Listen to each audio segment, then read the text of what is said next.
Hi friends, welcome to Tense Learn from Venu. You are watching English Paradise YouTube channel. In this video, you are going to learn present perfect continuous tense. So, ఈ వీడియోలో మీరు ఏం నేర్చుకోబోతున్నారంటే present perfect continuous tense. ఈ వీడియోలో మీరు నేర్చుకోబోతున్నారు. మనం పోయిన వీడియోలో ఏం నేర్చుకున్నామంటే present perfect tense నేర్చుకున్నాం. ఈ వీడియోలో present perfect continuous tense నేర్చుకోవడం జరుగుతుంది. రైట్, మనం టాపిక్ లోకి గనుక వెళ్తే సో ఫస్ట్ మనం ప్రెజెంట్ పర్ఫెక్ట్ కంటిన్యూస్ టెన్స్ యొక్క సెంటెన్స్ స్ట్రక్చర్ మనము చూద్దాం. సో దాని సెంటెన్స్ స్ట్రక్చర్ ఏంటో చూద్దాం. Subject plus has or have plus been plus V4 plus object. So ఈ విధంగా ప్రెజెంట్ పర్ఫెక్ట్ కంటిన్యూస్ టెన్స్ మనకి ఉండడం జరుగుతుంది. అందులో ఏమేమి ఉండాలి? సబ్జెక్ట్ ఉండాలి. సబ్జెక్ట్ కనుక సింగులర్ అయితే హ్యాస్ యూజ్ చేస్తాం. సబ్జెక్ట్ కనుక ప్లూరల్ అయితే హ్యావ్ యూజ్ చేస్తాం. దీని తర్వాత బీన్ రావడం జరుగుతుంది. దీని తర్వాత V4 ప్లస్ ఆబ్జెక్ట్. సో ఈ విధంగా ఉంటే దాన్ని మనము సో ఏమంటాం? ప్రెజెంట్ పర్ఫెక్ట్ కంటిన్యూస్ టెన్స్ అని అంటాం. సో దీన్ని ఎప్పుడు ఎలా యూజ్ చేస్తాం? ప్రెజెంట్ పర్ఫెక్ట్ కంటిన్యూస్ టెన్స్ అనేది చూద్దాం ఒకసారి. When a tense is used to show that an action has been taking place since a point of time in the past and in progress up to now, it is known as the present perfect continuous tense. So present perfect continuous tense మనం ఎప్పుడు ఏ సందర్భంలో వాడతామంటే ఇక్కడ చెప్పడం జరిగింది. Tense is used to show that an action has been take place since a point of time in the past. అంటే భూతకాలంలో లేదా గడిచిపోయిన కాలంలో ఒక పాయింట్ ఆఫ్ టైంలో ఒక పని ప్రారంభించబడి, దట్ మీన్స్ గతంలో ఒక పని ప్రారంభించబడి సర్టెన్ టైంలో ప్రారంభించబడి next and in progress up to now, ఇప్పటి వరకు కనుక ఆ పని అలాగే కొనసాగించబడితే, అంటే ఒక పని గతంలో ఏదో ఒక టైంలో ప్రారంభించబడి, గతంలో దట్ మీన్స్ పాస్ట్ లో లేదా గతంలో ఒక పని ప్రారంభించబడి సర్టెన్ టైంలో అంటే పర్టికులర్ టైంలో ప్రారంభించబడి ఇప్పటి వరకు కంటిన్యూస్ గా ఆ పని ప్రాసెస్ లో ఉంటే లేదా ప్రోగ్రెస్ లో ఉంటే లేదా కంటిన్యూషన్ లో ఉంటే అలాంటి సందర్భంలో ఏది యూజ్ చేయాలి? ప్రెజెంట్ పర్ఫెక్ట్ కంటిన్యూస్ టెన్స్ ని యూజ్ చేయాలి.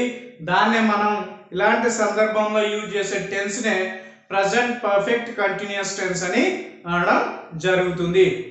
మనం ఇప్పుడు ఏం చూద్దామంటే the use of present perfect continuous tense. ఎప్పుడు మనం ప్రెజెంట్ పర్ఫెక్ట్ కంటిన్యూస్ టెన్స్ ని యూజ్ చేస్తాం? ఒకే ఒక యూజ్ ఉంది. అది ఎప్పుడంటే చూద్దాం. For an action which began at some time in the past and is still going on. So ఇది కూడా మనం ఇంతకుముందు present perfect continuous tense definition చూసాం కదా, దానిలాగానే ఉంటుంది చూడండి. So an action which began, ఎప్పుడు ఒక పని ప్రారంభించబడుతుందట some time in the past.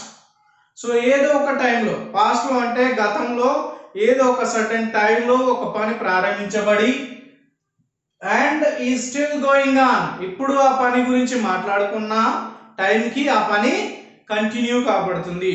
ఓకేనా? ఇలాంటి సందర్భంలో మనం ఏం యూజ్ చేస్తాం? ఇంకా దీన్ని సింప్లిఫై చేసి చెప్తే ఎలా ఉంటుందంటే ఒక పని గతంలో సర్టెన్ టైం దగ్గర ప్రారంభమై సో ప్రస్తుత కాలంలో కూడా ఆ పని కొనసాగించబడితే, ఎక్కువ కాలం కొనసాగించబడాలి. సో అలా గనక కొనసాగించబడితే దాన్ని ప్రెజెంట్ పర్ఫెక్ట్ కంటిన్యూస్ టెన్స్ లో చెప్పాల్సి ఉంటుంది. సో ఈ ప్రెజెంట్ పర్ఫెక్ట్ కంటిన్యూస్ టెన్స్ కానివ్వండి, పాస్ట్ పర్ఫెక్ట్ కంటిన్యూస్ టెన్స్ కానివ్వండి, ఫ్యూచర్ పర్ఫెక్ట్ కంటిన్యూస్ టెన్స్ కానివ్వండి, సో ఈ మూడు పర్ఫెక్ట్ కంటిన్యూస్ టెన్సెస్ లో సో దీంతో మనం ఏది యూజ్ చేస్తామంటే రెండు ప్రిపోజిషన్స్ ని యూజ్ చేయడం జరుగుతుంది. అదొకటి ఏంటి? సిన్స్, ఇంకొకటి ఫర్. ఇది గుర్తుపెట్టుకోండి.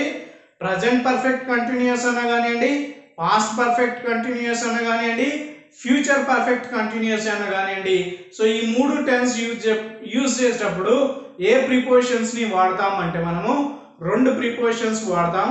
అది సిన్స్ ఒకటి, ఫర్ ఒకటి.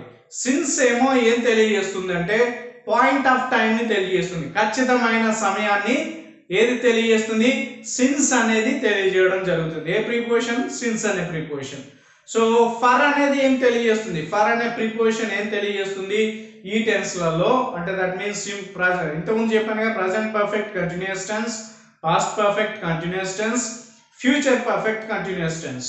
సో ఫర్ అనే ప్రిపోజిషన్ ఈ టెన్స్ లో యూజ్ చేసినప్పుడు పీరియడ్ ఆఫ్ టైం ని తెలియజేస్తుంది, ఖచ్చితమైన టైం ని తెలియజేయదు. అంటే ఒక పని ఎప్పుడు ప్రారంభమైంది అనేది ఖచ్చితంగా తెలియజేయదు. అదే సిన్స్ అనుకోండి, ఒక పని ఎప్పుడు ప్రారంభమైంది అనేది ఖచ్చితమైన టైం అది తెలియజేయడం జరుగుతుంది. అదే ఫర్ అనే ప్రిపోజిషన్ తెలియజేయదు, అది ఎంతకాలం కొనసాగించబడింది అనేది ఏది తెలియజేస్తుంది? ఫర్ అనే ప్రిపోజిషన్ తెలియజేయడం జరిగింది. అందుకే దాన్ని పీరియడ్ ఆఫ్ టైం ని తెలియజేయడం అని అంటారు. సో మనం ఎగ్జాంపుల్ కనుక చూస్తే మీకు తెలిసిపోతుంది ఈజీగా. సో అలాగే మనం ఎగ్జాంపుల్స్ చూసేటప్పుడు ఏం చేద్దామంటే ఈ సెంటెన్స్ స్ట్రక్చర్ ప్రకారము ఎగ్జాంపుల్స్ ఉన్నాయా లేదా చూద్దాం. సో ఫస్ట్ ఎగ్జాంపుల్ చూద్దాం. He has been writing the novel for 6 months. చూడండి, హీ అనేది ఇక్కడ సబ్జెక్ట్ సింగులర్ అయితే హ్యాస్ వస్తుంది, హ్యాస్ తర్వాత మళ్ళీ ఏం రావాలి? బీమ్ రావాలి. రైటింగ్, రైట్ అనేది V1, రైటింగ్ అనేది V4. The novel for 6 months అనేది ఏంటిది? ఆబ్జెక్టివ్ అన్నమాట. సో ఇక్కడ చూడండి, ఫర్ అనే ప్రిపోజిషన్ వాడాం. సో ఫర్ అనే ప్రిపోజిషన్ వాడాం. సో ఈ సెంటెన్స్ ని మనం ఫస్ట్ చూద్దాం, అనలైజ్ చేద్దాం. He has been writing the novel for 6 months. ఆయన నవల ఎన్ని నెలల నుంచి రాస్తూ ఉన్నాడు? 6 నెలల నుంచి రాస్తూనే ఉన్నాడు. మరి ఇప్పటికి రాయడం అయిపోయిందా? అయిపోలేదు. ఇక్కడ చూద్దాం, he is still writing the novel. అతను ఇంకా నవల రాస్తూనే ఉన్నాడు. మరి రాయడం అయిపోయిందా? రాయడం అయిపోలేదు. సో యూజ్ చూద్దాం. ఒక పని ఎప్పుడు ప్రారంభించబడాలి? సో పాస్ట్ లో ఒక సర్టెన్ టైంలో ప్రారంభించబడాలి, ప్రజెంట్ లో కూడా అది కంటిన్యూయేషన్ కావాలి. సో ఆయన ఎన్ని నెలల నుంచి రాస్తున్నాడు? 6 నెలల నుంచి రాస్తూనే ఉన్నాడు. అంటే 6 నెలల కంటే బిఫోరే ఆయన రాయడం స్టార్ట్ చేశాడా లేదా? అంటే ఒక పని పాస్ట్ లో ప్రారంభించబడినట్టే కదా. సో ఒక పని పాస్ట్ లో అంటే గతంలో ప్రారంభించబడి సో ప్రస్తుతంలో కూడా అది కొనసాగించబడాలి. ఇంకా ఆయన రాస్తూనే ఉన్నాడు. సో 6 months నుంచి ఆయన రాస్తూనే ఉన్నాడు. Is still writing the novel. ఆయన ఇంకా నవల రాయడం జరుగుతూనే ఉంది, కానీ నవల ఫినిష్ కావడం జరిగిందా? జరగలేదు. ఇక్కడ మనం తీసుకున్నాం ఏది? ఫర్ అనే ప్రిపోజిషన్ తీసుకున్నాం. సో ఈ ఫర్ అనే ప్రిపోజిషన్ తీసుకున్నప్పుడు 6 months. సో గత 6 నెలల నుంచి ఆయన నావెల్ రాస్తున్నాడు. ఏ నెల నుంచి స్టార్ట్ చేశాడు అనేది చెప్పిందా? అంటే కరెక్ట్ పాయింట్ ఆఫ్ టైం చెప్పిందా? చెప్పలేదు. మరి ఏం చెప్పింది? Period of time is 6 months. So ఈ విధంగా నేను చెప్పాను అన్నమాట. ఇంతకుముందు చెప్పాను కదా, సిన్స్ అనే ప్రిపోజిషన్, ఫర్ అనే ప్రిపోజిషన్ ఏ విధంగా యూజ్ చేస్తాం అనేది, రైట్? సో ఈ యూజ్ ని బట్టి ఇది ఉందా? ఎగ్జాంపుల్ సెంటెన్స్ ఈ యూజ్ కి సూటబుల్ అయిందా? అయింది. సో సెకండ్ ఎగ్జాంపుల్ చూద్దాం.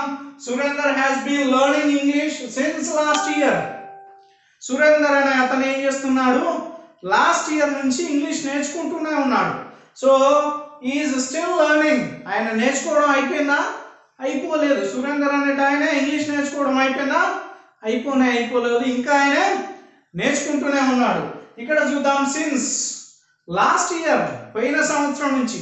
ఫర్ ఎగ్జాంపుల్ 2020లో సురేందర్ 2020లో సురేందర్ ఇంగ్లీష్ నేర్చుకుంటున్నాడు అని అనుకుంటున్నాం. ఇక్కడ ఏమన్నాడు? Since last year means 2019. అంటే 2019 నుంచి సురేందర్ ఏం నేర్చుకుంటున్నాడు? ఇంగ్లీష్ నేర్చుకుంటున్నాడు. అంటే ఇక్కడ సిన్స్ అనే ప్రిపోజిషన్ ఏం తెలియజేస్తుంది అంటే పాయింట్ ఆఫ్ టైం ని తెలియజేస్తుంది, అంటే ఖచ్చితమైన టైం ని తెలియజేస్తుంది. లాస్ట్ ఇయర్ అంటే 2019లో అతను ఇంగ్లీష్ నేర్చుకోవడం స్టార్ట్ చేశాడు. ఇప్పటికి కూడా 2020లో కూడా ఇంగ్లీష్ నేర్చుకుంటూనే ఉన్నాడు. సో ఈ విధంగా మనం ప్రిపోజిషన్స్ ని యూజ్ చేస్తాం. సో తర్వాత టెన్స్ యొక్క యూజ్ కూడా ఇక్కడ మనము సో వెరిఫై చేయడం జరుగుతుంది ఎగ్జాంపుల్స్ తో. థర్డ్ ఎగ్జాంపుల్ చూద్దాం. We have been playing chess since 4 o'clock. మేము 4 గంటల నుంచి చెస్ ఆడుతూనే ఉన్నాం. ఇక్కడ సిన్స్ యూజ్ చేసాం. సో ఏంటి? 4 o'clock. ఖచ్చితమైన టైం చెప్పిందా లేదా? ఫర్ 2 hours అనుకోండి, ఏమనుకోవచ్చు? అది 4 గంటలు కావచ్చు, తర్వాత 2 గంటలు కావచ్చు, 12 గంటల నుంచి ఆడొచ్చు, ఎప్పటి నుంచి అయినా ఆడొచ్చు. ఇంకొకటి ఏంటంటే వీళ్ళు చెస్ ఆడడం అయిపోయిందా? అంటే ఆట క్లోజ్ చేశారా? క్లోజ్ చేయలేదు. We are still playing chess.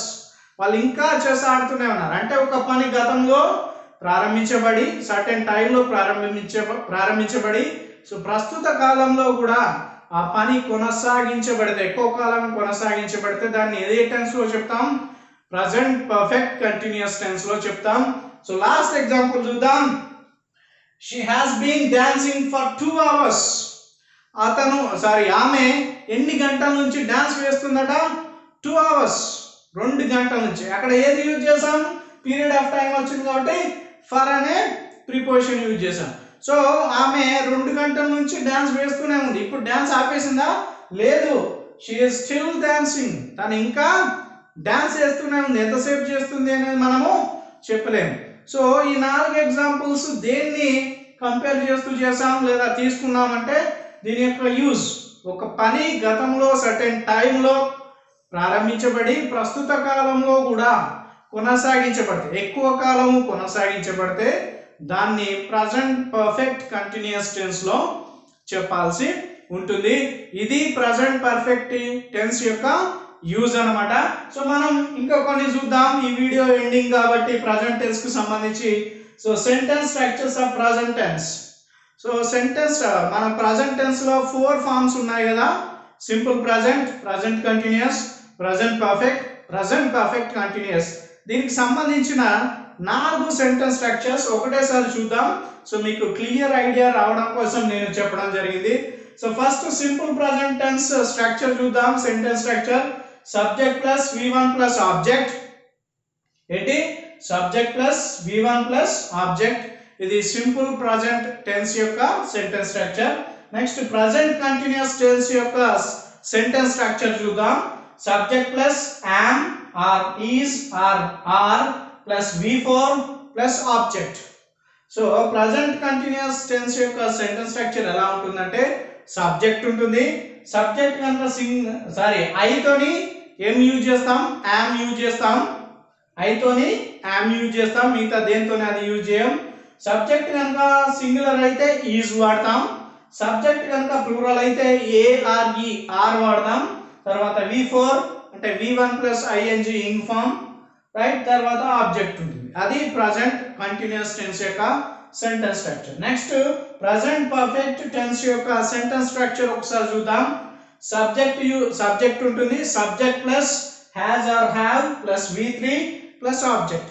Subject కనుక సింగులర్ అయితే హ్యాజ్ యూజ్ చేస్తాం. సబ్జెక్ట్ కనుక ప్లూరల్ అయితే హ్యావ్ యూజ్ చేస్తాం. దాని తర్వాత V3 ఉంటుంది, verb 3, that is past participle of the verb.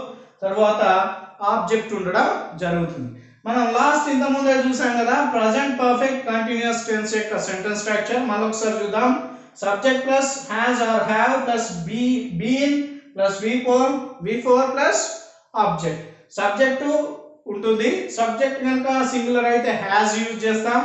Subject కనుక ప్లూరల్ అయితే హ్యావ్ యూజ్ చేస్తాం. తర్వాత బీన్ ఇక్కడ సేమ్ ఉంటుంది.